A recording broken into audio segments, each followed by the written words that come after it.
વિદ્યાર્થી મિત્રો, આપણે આગળ બધી વ્યાખ્યાઓ જોઈ. હવે આપણે એના પછીનો પ્રશ્ન એવો છે કે વક્રતા ત્રિજ્યા અને કેન્દ્ર લંબાઈ વચ્ચે શું સંબંધ છે. એ પ્રશ્ન નાનો છે, આથી મેં લખ્યો નથી, પણ તમે યાદ રાખજો કે વક્રતા ત્રિજ્યા r = 2f, કેન્દ્ર લંબાઈ કરતાં વક્રતા ત્રિજ્યા હંમેશા બમણી હોય છે. એનાથી ઊંધું પેલી અડધી થાય છે. f = r/2. આ પ્રશ્ન તમે યાદ રાખજો. હવે આપણે આગળનો પ્રશ્ન જોઈએ કે ગોળીય અરીસા વડે રચાતું પ્રતિબિંબ મેળવવા ઓછામાં ઓછા કેટલા કિરણની જરૂર પડે છે. શા માટે? તો ગોળીય અરીસા વડે રચાતા વસ્તુના પ્રતિબિંબનું સ્થાન કિરણાકૃતિ દોરીને નક્કી કરી શકાય છે. જે કિરણો મળે એ કિરણાકૃતિને આધારે આપણે પ્રતિબિંબનું સ્થાન નક્કી કરીએ છીએ. આ માટે આપણે કોઈપણ એક બિંદુ પરથી નીકળતા કિરણો મોટી સંખ્યામાં લઈ પરંતુ સ્પષ્ટ કિરણાકૃતિ દોરવા માટે ફક્ત 2 જ કિરણો પૂરતા હોય છે. એક તો આપાત કિરણ અને બીજું કયું કહેવાય? પરાવર્તિત કિરણ. એ બંને કિરણો હોય તો આપણે પ્રતિબિંબના સમજ મેળવી શકીએ છીએ. હવે એનો પછીનો પ્રશ્ન છે જે મોસ્ટ ઇમ્પોર્ટન્ટ છે, પરીક્ષામાં પૂછાય છે, તો ધ્યાન રાખજો કે ગોળીય અરીસા વડે રચાતું બિંદુવત વસ્તુનું પ્રતિબિંબ મેળવવા માટે મુખ્ય અક્ષ કયા 4 કિરણનો ઉપયોગ કરવામાં આવે છે. કિરણાકૃતિ દોરી સમજાવો. તો પહેલું કિરણ મુખ્ય અક્ષને સમાંતર કિરણ. તો મુખ્ય અક્ષને સમાંતર આપાત થતું કિરણ જ્યારે અંતર્ગોળ અરીસા પરથી પરાવર્તિત પામી તેના મુખ્ય કેન્દ્રમાંથી પસાર થાય છે. તો બહિર્ગોળ અરીસામાં મુખ્ય કેન્દ્ર પરથી વિકેન્દ્રિત થાય તેવો ભાસ થાય છે. તો આકૃતિમાં જુઓ, અંતર્ગોળ અરીસો બતાવ્યો છે આપણને. જુઓ અંતર્ગોળ અરીસો. હવે આ અંતર્ગોળ અરીસાની અંદર શું છે? ધ્યાન આપો.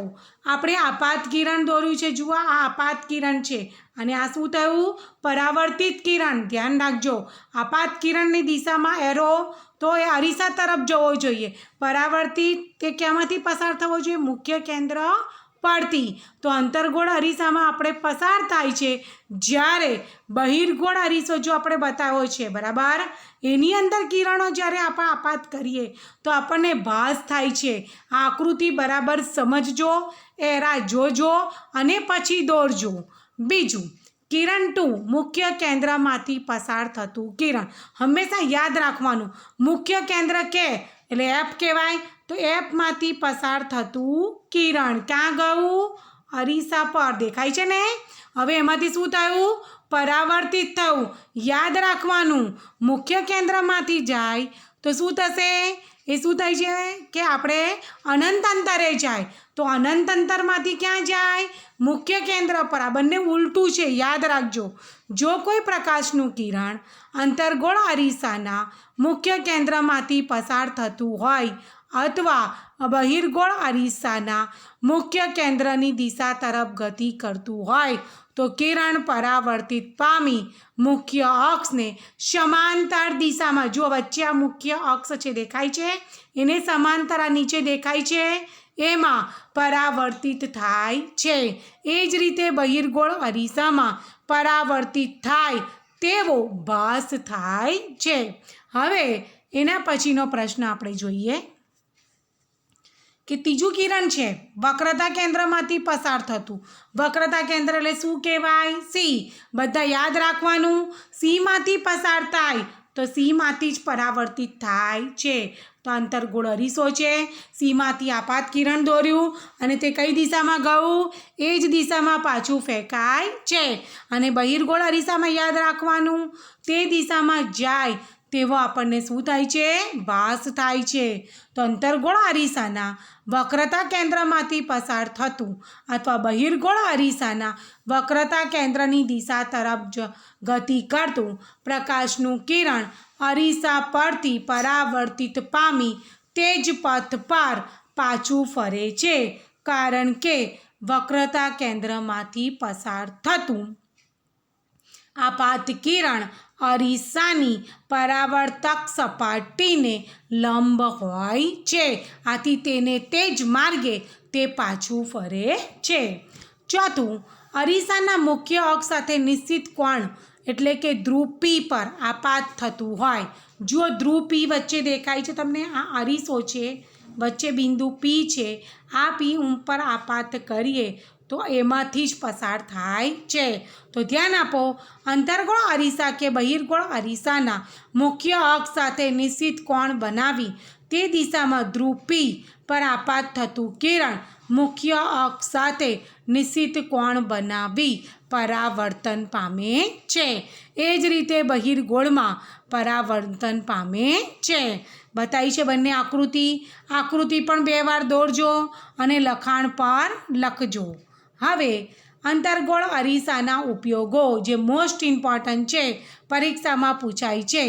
ટોર્ચ દેખી છે ને બધાએ, એ ટોર્ચની અંદર અંતર્ગોળ અરીસાનો ઉપયોગ થાય છે.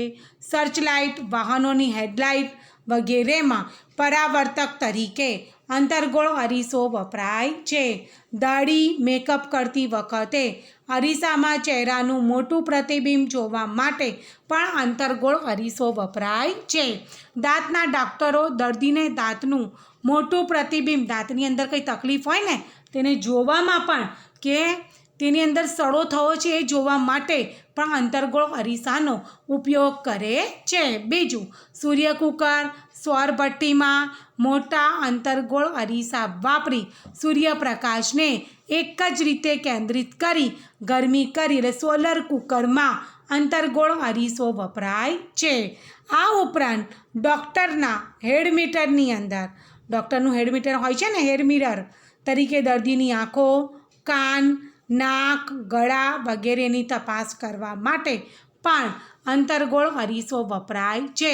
આપણને ટેલિસ્કોપ બતાવ્યું છે, જુઓ દેખાય છે ને, આ ટેલિસ્કોપની અંદર દૂરબીન મોટા અંતર્ગોળ અરીસો વાપરી સ્પષ્ટ પ્રતિબિંબ જોવામાં આવે છે. આ ઉપયોગો મોસ્ટ ઇમ્પોર્ટન્ટ છે એટલે બરાબર તૈયાર કરજો અને લખજો. બીજું, નાના દર્પણમુખવાળા બહિર્ગોળ અરીસાની સામે વસ્તુને અનંત અંતરે, વસ્તુ ક્યાંથી આવે છે આપણને ખબર નથી, સમજી જાઓ.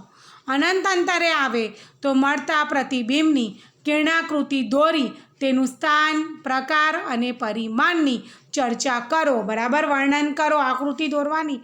આ 3 માર્ક્સમાં બી પૂછાય છે. બરાબર, તો વસ્તુનું સ્થાન ક્યાં છે આપણને આપેલું, અનંત અંતરે. કયો અરીસો છે તો બહિર્ગોળ, આપણે બહિર્ગોળ અરીસો દોરવાનો આવી રીતે. બરાબર, વસ્તુ ક્યાં છે, અનંત અંતરે, આ મુખ્ય અક્ષ છે, વસ્તુ ઉપર બતાવી છે. હવે પ્રતિબિંબ કેવું મળે, હંમેશા બહિર્ગોળમાં યાદ રાખવાનું, આભાસી અને ચત્તું અને વસ્તુ કરતાં અત્યંત નાનું પ્રતિબિંબ પ્રાપ્ત થાય છે. તો અનંત અંતરે હોય તો પ્રતિબિંબ ક્યાં મળે છે, મુખ્ય કેન્દ્ર પર, એટલે યાદ રાખવાનું અહીંયા આપણને પ્રાપ્ત થાય પ્રતિબિંબ. બરાબર, અનંત અંતરે વસ્તુ હોય તો પ્રતિબિંબ મુખ્ય કેન્દ્ર પર, અને મુખ્ય કેન્દ્ર પર હોય તો પ્રતિબિંબ ક્યાં મળે, અનંત અંતરે. આ ઊંધું તમારે યાદ રાખવાનું. જો વક્રતા કેન્દ્ર પર મૂકીએ તો વક્રતા કેન્દ્ર પર જ પ્રતિબિંબ પ્રાપ્ત થાય છે. હવે એના પછીનો આપણે પ્રશ્ન જોઈએ.